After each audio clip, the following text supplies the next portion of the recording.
পছন্দ হয়েছে? বন্ধ করো। পছন্দ হয়েছে। কেমন লাগছে ফ্রিজটা বলো? হ্যালো এভরিওয়ান, তো তোমরা সবাই কেমন আছো? আশা করি তোমরা সবাই খুব ভালো আছো। আমিও ভালো আছি, বাট খুব একটা ভালো নেই। তো তোমরা হয়তো আমার গলা শুনেই বুঝতে পারছো। তো আজকে আমি এখানে চলে এলাম একটা স্টিল ফার্নিচারের দোকানে। তো তোমরা আশা করি ভিডিওটা শুরুতে দেখেই বুঝতে পেরেছো। তো হ্যাঁ বন্ধুরা, আমি এসেছি একটা বাড়ির জন্য ফ্রিজ নিতে। তো যেহেতু অনেক আগে আমাদের ফ্রিজ ছিল, বাট এখন নেই। তো অনেক দিন থেকেই ভাবছিলাম যে একটা বাড়িতে ফ্রিজ নেব, বাট যেহেতু উইন্টার সিজন ছিল তো সেই জন্য নেওয়া হয়নি। তো ফাইনালি এইবার বাড়িতে এসছি, আর গরমকালও শুরু হয়ে যাচ্ছে।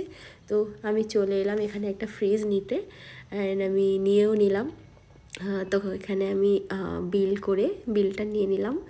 তো ফ্রিজটা আমাদের বাড়িতে ডেলিভারি দেবে, তো তখন আমি তোমাদেরকে শেয়ার করব। তো এইটা হচ্ছে ফ্রিজের চাবি। তো এই দেখো, শেষ পর্যন্ত ফ্রিজটা আমাদের বাড়িতে ওই টোটোওয়ালা কাকু নিয়ে চলে আসলো। তো এটা এখন ঘরে নিয়ে যাওয়া হচ্ছে। তো ভালো লাগছে।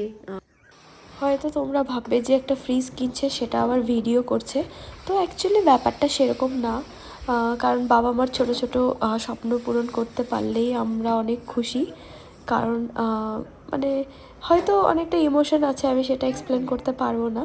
বাট যাই হোক, বাবা মার ছোটো ছোটো স্বপ্নগুলো পূরণ যেন করতে পারি এইভাবেই। তো তোমরা সবাই আমাকে আশীর্বাদ করবে। হয়তো অনেক বড় কিছু চাই না, বাট ছোটো ছোটো ড্রিমগুলো পূরণ করতে পারলেই। তো এখানে আমি বাবাকে বলছি যে বলো ফ্রিজটা কেমন হয়েছে। আর দেখো আমার মাও কি তোমার ফ্রিজ পছন্দ হয়েছে? বন্ধ করো। পছন্দ হয়েছে। কেমন লাগছে ফ্রিজটা বলো? এদিকে দেখা বলো। খুব ভালো। ভালো হয়েছে? কালার দেখে বলো। হ্যাঁ, কালারটা খুব সুন্দর। পছন্দ হয়েছে তোমার ফ্রিজ? হ্যাঁ, পছন্দ হয়েছে। ঠিক আছে, তো এই হচ্ছে আমাদের নতুন ফ্রিজ। একটা ফ্রিজের দরকার ছিল, তো আজকে ফাইনালি মাকে একটা ফ্রিজ এনে দিলাম। গিফট করলাম।